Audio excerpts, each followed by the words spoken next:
Journal of John Hargrove. The Forgotten Valley Encounter. Entry 1, October 12th. Arrived at Forgotten Valley as the sun began its descent behind the high cliffs.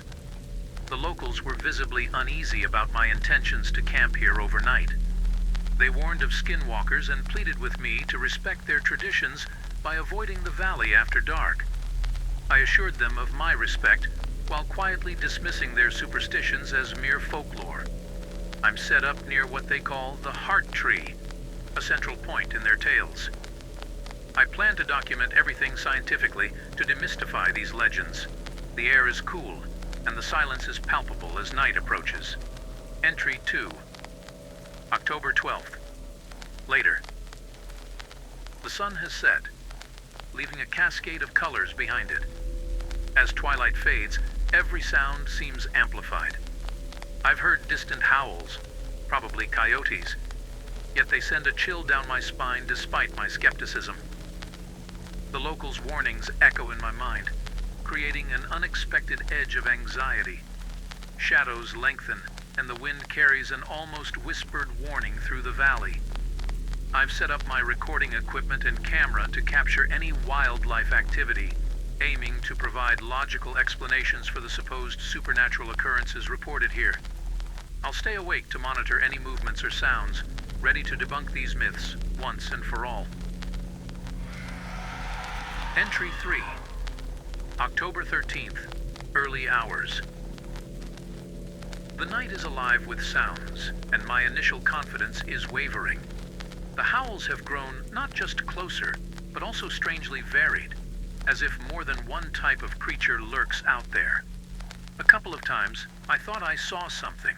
Large, indistinct shapes moving swiftly past the edge of the campsite light. My camera's night mode has only captured blurs, which are intriguing, yet inconclusive. A sudden wind extinguished my fire, plunging my camp into darkness.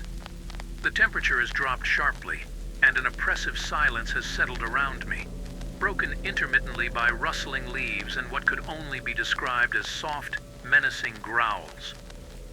I find myself clutching the camera more for comfort than readiness.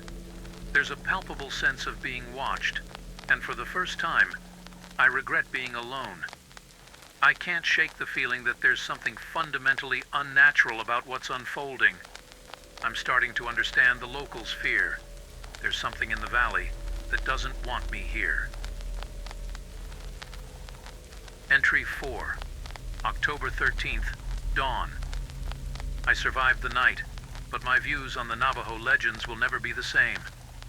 Just before dawn, when the darkness was at its deepest, I encountered what I can only describe as a skinwalker. It emerged from the shadows, a grotesque silhouette of a creature that seemed both man and beast, its eyes glowing a fierce red.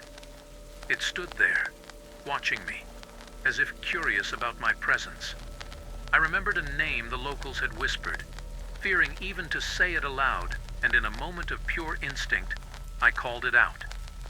The creature recoiled as if struck, then vanished into the mist that began to rise with the early morning sun. The encounter was brief, but utterly terrifying, leaving me with a profound sense of vulnerability and disbelief. As I pack up my camp, I'm left to ponder the arrogance of my disbelief and the wisdom embedded in the Navajo traditions. I came here to expose myths, but instead, I leave with a deep respect for these stories and their roots in something inexplicably real.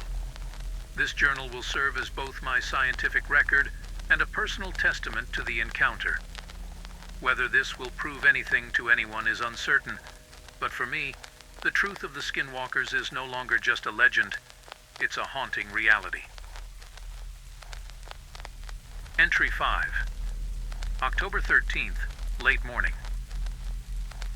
As I leave Forgotten Valley, the weight of last night's experiences hangs heavy on me. The beauty of the valley belies the terror it harbored under the cloak of night. My skepticism has been replaced with a cautious reverence for the unknown. This journal is my witness to the fact that some places hold deeper secrets than science can explain. To those who read this, Never underestimate the power of ancient beliefs and the mysteries they preserve. They are, perhaps, the last reminders of how little we truly understand about the natural and supernatural world. Remember to subscribe and comment, what would you like to see next?